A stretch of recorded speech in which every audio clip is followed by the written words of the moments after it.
మీ ఎలాంటి వ్యాపార ప్రకటనలకైనా వెంటనే మా ఛానల్ సంప్రదించండి. ప్రస్తుతం మనతో పాటు ప్రముఖ ఆధ్యాత్మికవేత్త వేదిక్ ఆస్ట్రాలజర్ గోనుగుంట్ల సురేష్ బాబు గారు ఉన్నారు. గురుగారితో మాట్లాడదాం. నమస్కారం గురుగారు. మణికంఠ గారు నమస్కారం అండి. గురుగారు, ఏప్రిల్ మాసం విశేషంగా ముందుగా మేషరాశి వాళ్ళకి ఈ నెల ఎదురయ్యే లాభ నష్టాలు, మంచి చెడులు ఏ విధంగా ఉండబోతున్నాయి, అలాగే మనకి ఈ నెలలోనే అక్షయ తృతీయ కూడా ఉంది. ఆ రోజు ప్రత్యేకంగా ఎలాంటి పరిహారాలు చేసుకోవడం ద్వారా ఈ నెల వేళ్ళకి, ఈ నెలతో పాటు ఈ సంవత్సరం కూడా విశేషంగా కలిసి వస్తుందంటారు? ఓం గం గణపతియే నమః. స్వర్ణలక్ష్మి నమస్తే అస్తు. పరబ్రహ్మ స్వరూపిణి రాజ్యం దేహి ధనం దేహి సర్వకామాంచ దేహి మే. స్వర్ణలక్ష్మి అమ్మవారి ఈ రాశి వారికి అష్టైశ్వర్యాలు, భోగభాగ్యాలు కలిగించాలి. ఓకే, అందరూ చాలా అభివృద్ధిలోకి రావాలని చెప్పేసి మనం కోరుకుందాం. మీరు అడిగిన విధంగా చాలా టెక్నికల్గా క్వశ్చన్ అడిగారు. ఎలా ఉంటే బాగుంటుంది, గ్రహస్థితులు ఏంటి, తర్వాత కలిసి వచ్చే అంశాలు ఏంటి, అది తెలుసుకోవడం చాలా చాలా important. Awareness is the key to success అంటారు. ఇంకా వివేక వైరాగ్యం ఉండాలంట, విజ్డమ్. ఓకే, ఏదో చేయాలి తెలుసుకుంటేనే జీవితంలో సగం మనం పైకి వచ్చేస్తామని ఆది శంకరాచార్యుల వారు చెప్తూ ఉంటారు.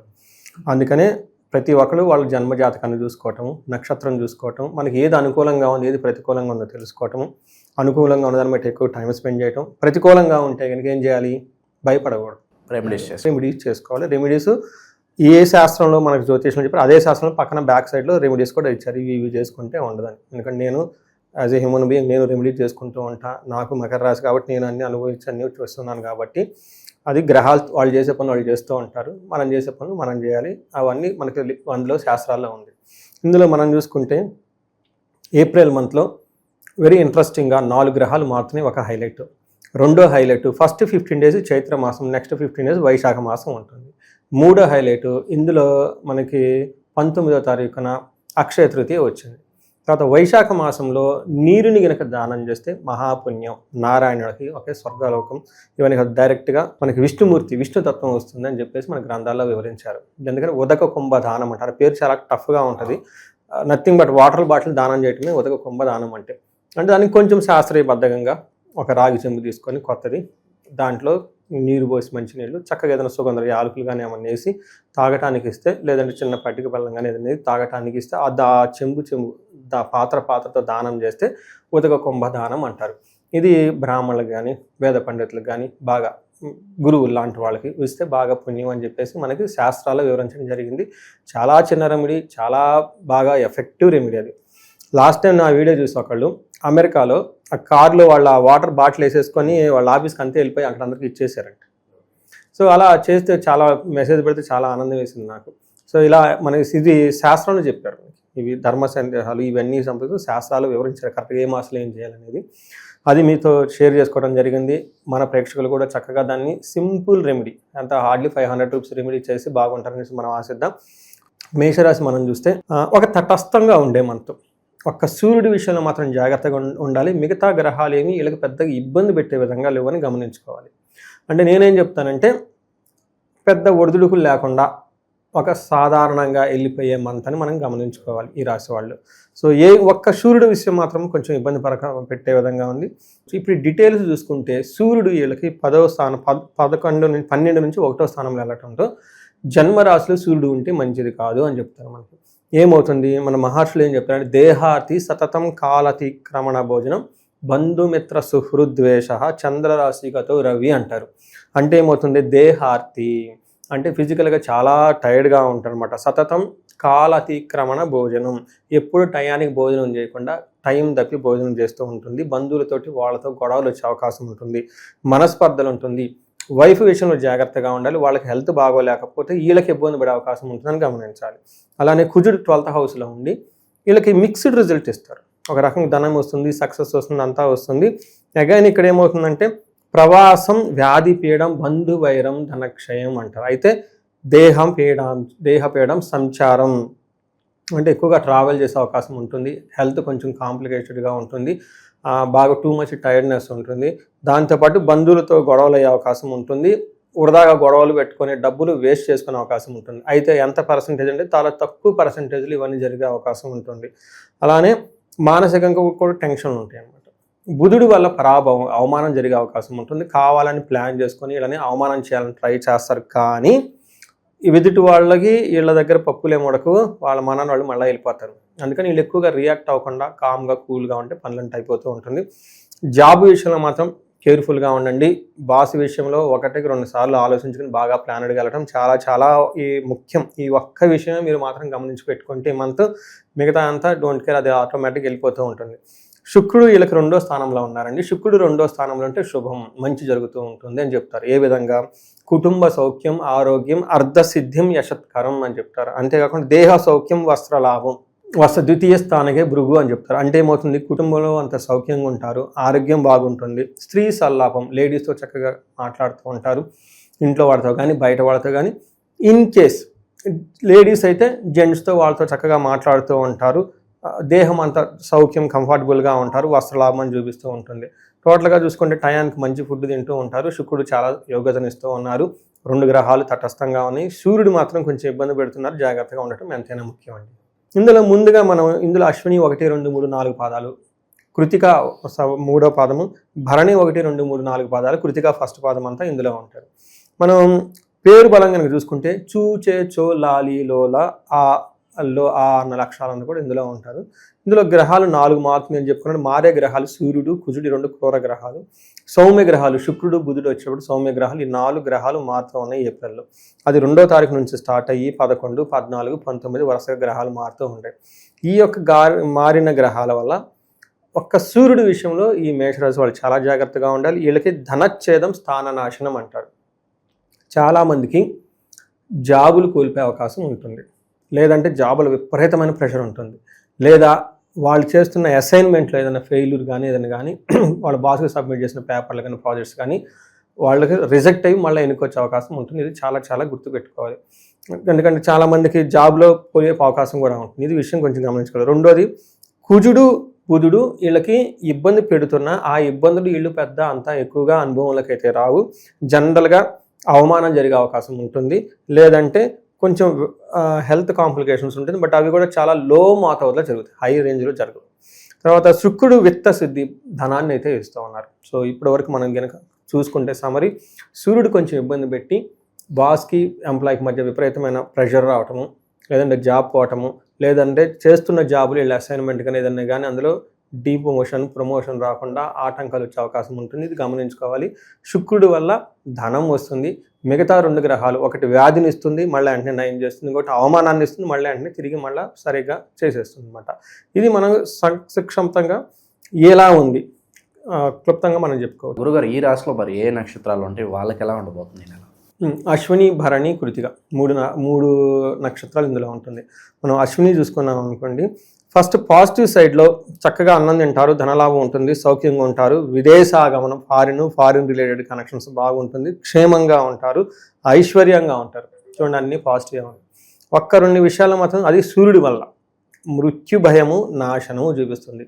చాలా చాలా కేర్ఫుల్గా ఉండాలి. సూర్యుడికి సంబంధించిన పరిహారాలు చాలా ఎక్కువ చేసుకోవాలి. నాశనం అంటే వీళ్ళు చేస్తున్న పని కానీ వీళ్ళు తలపెట్టిన ఒక వర్క్ కానీ అది సరైన రిజల్ట్ ఇవ్వకుండా ఆటంకాలు వచ్చే అవకాశం ఉంటుంది. తద్వారా మృత్యు భయము, మనం ఉంటామో పోతామో అనే భయం పడుతుంది. అంటే మనం అంటే ఫిజికల్గా కాదు, మన పని ఉంటామో లేదా, అసలు ఆఫీస్లో కంటిన్యూ అవుతాం లేదా, పోతామనే భయం మాత్రం ఉంటుంది. ఈ విషయం కొంచెం జాగ్రత్తగా ఉండాలి. భరణి వాడు అగైన్ వీళ్ళకి క్షేమంగా ఉంటారు, విదేశాగమనం, ఫారిన్ తిరిగే అవకాశం ఉంటుంది, సౌఖ్యంగా ఉంటారు, మృష్టాన్నము చక్కగా భోజనం అంతా చేస్తూ ఉంటారు. వీళ్ళకి కూడాను నాశనము, మృత్యు భయము జరుగుతూ ఉంటుంది, జాగ్రత్తగా ఉండాలి. అలానే కృతికా నక్షత్రం వాళ్ళకి, ఈ నక్షత్రం వాళ్ళకి చాలా బాగుంది. మిగతా 2 నక్షత్రాలతో కంపేర్ చేస్తే వీళ్ళకి క్షేమంగా ఉంటారు, పరవాసము, ఫారిన్ రిలేటెడ్ బాగుంటుంది, సౌఖ్యంగా ఉంటారు, మృష్టాన్నం చక్కగా భోజనం అంతా చేస్తుంటారు, లాభప్రదంగా ఉంటారు. 5 పాజిటివ్గా ఉంది. వీళ్ళకి నెగిటివ్ ఒకటే ఉంటుందండి, లాస్ట్ వీక్లో మృత్యు భయము లేదా నాశనము జరుగుతూ ఉంటుంది శుక్రుడి వల్ల, సూర్యుని వల్ల. సో ఏది చూసుకున్నా కానీ ఒక విషయం చాలా జాగ్రత్తగా ఉండాలి. ఏదన్నా ఒక సిచ్యువేషన్ వస్తుంది, ఇన్ సచ్ వే అది అసలు ఉంటుందా పోతుందా, మనం ఉంటామా లేదా అన్న థాట్స్, ఆలోచనలు వచ్చే అవకాశం ఎక్కువగా ఉంటుంది. దానికి కారణం ఏంటంటే వీళ్ళు తలపెట్టిన ఒక పని లేదంటే ఒక వర్క్ మధ్యలో ఆగిపోయే అవకాశం ఉంటుంది. ఇది కొంచెం గమనించుకుంటే సరిపోతుంది. ఇవి కాకుండా అన్ని నక్షత్రం వాళ్ళకు కూడాను పర్టికులర్గా ధనానికి సంబంధించిన వ్యవహారాలు చాలా జాగ్రత్తగా ఉండాలి.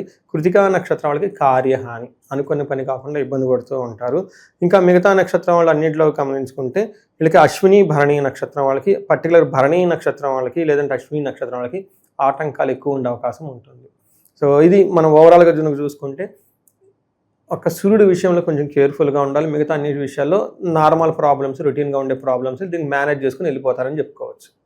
ఇక మరి ఈ నెల ఇలాగే స్మూత్గా వెళ్ళిపోవాలంటే ఎలాంటి పరిహారాలు చేసుకోవాలి? ప్రత్యేకంగా మరి అక్షయ తృతీయ రోజు ఎలాంటి దానాలు చేసుకుంటే బాగుంటుంది, ఎలాంటి పరిహారాలు చేసుకుంటే మనీ ఫ్లోటింగ్ బాగుంటుంది అంటారు వీళ్ళకి? 2 చెప్తానండి. ఒకటి సూర్యుడికి సంబంధించి ఆదిత్య హృదయ స్తోత్రం, సూర్యాష్టకము, సూర్య నమస్కారాలు కంపల్సరీ చేసుకొని గోధుమల్ని ఆదివారం రోజున సత్పురుషులకు, బ్రాహ్మణులకు, వేద పండితులకు గౌరవప్రదంగా దానం చేస్తే కలిసి వస్తుంది. వెరీ వెరీ సింపుల్ రెమెడీ అండి అది చాలామంది అది కూడా చేసుకోలేరు. 2 సూర్య నమస్కారాలు, ఎందుకంటే సూర్యుడు నమస్కార ప్రియుడు, అందుకని సూర్య నమస్కారాలు లేచిన వెంటనే మనకు సూర్య బ్రహ్మానికి ఎదురుగా నమస్కారం పెట్టుకుంటే అది చాలా ఉత్తమం. కొంతమంది ఈ టైంలో ఇంకా త్రికాల సంధ్యావందనము, అగ్నిహోత్రం ఇవన్నీ చేసుకుంటే ఈ యొక్క పోతుంది. ఆదిత్య హృదయ స్తోత్రం అని ఉంటుంది. ఆదిత్య హృదయ స్తోత్రం పాటు హనుమాన్ కార్యసిద్ధి మంత్రం 2 కనుక కలిపి చదువుకుంటే నా క్లయింట్స్కి ఎక్కువ అదే రికమెండ్ చేస్తుంటాను. పర్టికులర్ ఎన్ఆర్ఎల్ జాబ్లో ప్రెషర్ ఉందండి, బాస్కి మాకు పట్టలేదు, అసలు ఎప్పుడు వస్తుందంటే వెరీ బ్యూటిఫుల్ కాంబినేషన్ అండి. ఒక 45 days కనుక ఇది చదవగలిగితే ఆదిత్య హృదయ స్తోత్రం ప్లస్ హనుమాన్ కార్యసిద్ధి మంత్రము లేదా హనుమాన్ చాలీసా చదువుకుంటే వెరీ బ్యూటిఫుల్ కాంబినేషన్. అది ఉద్యోగానికి సంబంధించి ఈ 2 చేసుకుంటే సరిపోతుంది. తర్వాత మీరేమన్నాడు అక్షయ తృతీయ గురించి? అక్షయ తృతీయ గురించి ఒకటి మన అందరికీ చాలా పాపులర్ అయిపోయింది. అది మన కమర్షియల్ ద్వారా అయితేనేమి ఏదైతేనేమి బంగారం కొనుక్కోమని. బంగారం కొనుక్కుంటే మంచిదే, అందులో తప్పేమీ లేదు, ఎక్కడ రాయం కూడా రాయలేదు. హిరణ్యవర్ణం అంటారు, హిరణ్య గర్భ అంటారు విష్ణుమూర్తిని. హిరణ్య గర్భం అంటే గర్భం నందే బంగారం ఉన్నారు, లేదంటే బంగారు గర్భంలో విష్ణుమూర్తి ఉన్నారని. ఎప్పుడైతే విష్ణుమూర్తి ఉన్నారో విష్ణుమూర్తి దగ్గర అమ్మవారు ఖచ్చితంగా ఉంటారు. విష్ణుమూర్తి దగ్గర అమ్మవారు లేకుండా ఉండరు కదా, అందుకని చెప్పి బంగారం మన ఇంటికి తీసుకొచ్చుకుంటాము. అంతేకాకుండా శ్రీ సూక్తంలో మనకి అమ్మవారి గురించి ఏమంటారు, హిరణ్యవర్ణం హరిణి అని చెప్తూ ఉంటాం. సువర్ణ రజత స్రజాం అని అమ్మవారిని కీర్తిస్తూ ఉంటారు. అమ్మవారు ఎలా ఉంటారు, బంగారపు రంగులో బంగారం లాగా ఉంటారని. అంటే అమ్మవారిని సాక్షాత్ బంగారంతో పోల్చారంటే బంగారం మంచిదనే కదా. అందుకని కొని పెట్టుకుంటే స్థిరంగా ఉంటుంది, మన ఇంట్లోంచి ఎక్కడికి పోదు, విష్ణు స్వరూపం మన ఇంటికి వచ్చింది, అమ్మవారు అక్కడ ఉంటారని ఒక దాంతో తీసుకున్నారు. నేనైతే ప్రతి ఒక్కరికి ఎంకరేజ్మెంట్ చేస్తాను, గోల్డ్ కొనుక్కోమని చెప్పి. గోల్డ్ దానం ఇవ్వమని కూడా చిన్నది ఏదైనా ముక్కు పొడగ లాంటిది కొంతమంది ఇస్తుంటారు, చిన్న చిన్న బొట్టు బిళ్ళ లాంటిది చిన్న చిన్న ఇస్తేస్తుంటే అది పెద్ద ఖర్చు కూడా కాదు. ఒక 10-11 మందికి కనుక ఇవ్వగలిగితే అది ఎప్పుడు స్థిరంగా ఉంటుంది. తగిన దానాలు ఎక్కువగా చేయండి. ఏ దానం చేసినా కానీ మెయిన్ ఏంటంటే అక్షయ తృతీయ రోజున మంచి పనులు కనుక చేస్తే వాటి యొక్క పుణ్యత మనకి ఎప్పుడు స్థిరంగా ఉంటుంది, అక్షయము తరిగిపోని విధంగా ఉంటుందని. ఎలాంటి దానాలు చేసినా కానీ చాలా చాలా ఉత్తమం. పర్టికులర్గా నీళ్లు, వాటర్ డిస్ట్రిబ్యూట్ చేయండి, ఇంకా అంతకు మించిన ఏమి ఉండదు. మనకి వినాయక చవితి కథలు కూడా చదువుతూ ఉంటాం అన్నమాట. అన్ని నదులు నారాయణాత్మకంగా ఉంటాయి కాబట్టి కుమారస్వామి వెళ్ళి స్నానం చేసి వస్తుంటారు అనమాట. అందుకని నీళ్ళల్లో ఎక్కడుంటే అక్కడ విష్ణుమూర్తి ఉంటారు కాబట్టి ఇవన్నీ చేసుకుంటే చాలా బాగుంటుంది. చక్కగా బంగారం కొనండి. లేడీస్కి, జెంట్స్ సంవత్సరానికి రోజు కొనపోయినా కానీ అట్లీస్ట్ సంవత్సరానికి ఒకసారి వాళ్ళకి ఏదైనా కొనిస్తే హ్యాపీగా ఫీల్ అయిపోతారు, వాళ్ళు హ్యాపీగా ఉంటారు. అది ఇంకా ఇంపార్టెంట్ ఇంట్లో లేడీస్ హ్యాపీగా ఉండటం. ఎందుకంటే మనకి బుక్స్లో ఏం చెప్తారంటే లేటెస్ట్గా ఇవి సైంటిఫిక్ ఎవిడెన్స్లు కూడాను 77% ఒక జంట యొక్క సక్సెస్ భార్య మీద, లేదంటే భార్య యొక్క సక్సెస్ జంట మీద, ఇంట్లో ఉన్న హార్మోని మీద ఆధారపడి ఉంటుందని లాట్ ఆఫ్ స్టడీస్ ఉన్నాయండి. అందుకని ఇవి చక్కగా వాళ్ళకి కొనిపెట్టేసి హ్యాపీగా చూసుకోండి. చీరలు ఇవ్వండి, అవన్నీ ఇవ్వండి, ఆ సంతోషం హ్యాపీగా ఉంటుంది, ఇల్లంతా హ్యాపీగా ఉంటుంది ఎప్పటికీ. సో ఇది మీరు అడిగిన 2వ దాని యొక్క రెమెడీ అండి. ఇవి కాకుండా ఈ రాశి వాళ్ళకి ఏలినాటి శని నడుస్తుంది, కొంచెం జాగ్రత్తగా ఉండాలి. ఏమైనా స్పెసిఫిక్గా పెద్ద పెద్ద ప్రాబ్లమ్స్ ఉంటే ఇవన్నీ రొటీన్గా వాళ్ళు చేసుకునేవి. కొన్ని వాళ్ళు లేకుండా పండితుల ద్వారా చేసుకోవాలి. ఎవరికైనా ధనం బాగా ఆగిపోతుంటే స్వర్ణలక్ష్మి విశేషం, తర్వాత భార్యాభర్తల మధ్య అన్యోన్యంగా ఉండడానికి అన్యోన్య దాంపత్య పాశుపత అభిషేకము, కుబేర పాశుపత అభిషేకం ధనం ఇంట్లో స్థిరంగా ఉండటానికి, లేదంటే మనకి భార్యాభర్తల గురించి ఇంకా అన్యోన్య దాంపత్య పాశుపత అభిషేకము, మృత్యుంజయ హోమము, మహామృత్యుంజయ అభిషేకము. చాలామందికి లాస్ట్ టైం అంతా నేను చండీ హోమాలు ఎక్కువ చేస్తున్నాను నేను. అది నవరాత్రి సందర్భంగా ఈ నవరాత్రి చైత్ర నవరాత్రుల గురించి చాలామంది అమెరికన్స్ వాళ్ళంతా చేయించుకున్నారు. ఇంకా ఏదైనా పెద్ద పెద్ద ప్రాబ్లమ్స్ వాళ్ళు ఫేస్ చేస్తూ ఉంటే అవుట్ ఆఫ్ దేర్ కంట్రోల్ అని కనుక్కుంటే ఒకసారి మనకు కన్సల్ట్ అయ్యి వాళ్ళ జాతక చక్రం చూపించుకుంటే మనం వాళ్ళకి హెల్ప్ చేయొచ్చు. అందులో దాన్ని బట్టి వాళ్ళ తీవ్రతను బట్టి మనం పూజలు అవన్నీ చేయించుకుంటే వీళ్ళ లైఫ్ 10 ముందుకెళ్ళే అవకాశం ఎక్కువ ఉంటుందండి ఈ రాశి వాళ్ళకి. వీళ్ళకి ఈ మాసం ఏ విధంగా ఉండబోతుందో మంచి విశ్లేషణ అందించారు. ధన్యవాదాలు. ధన్యవాదాలండి.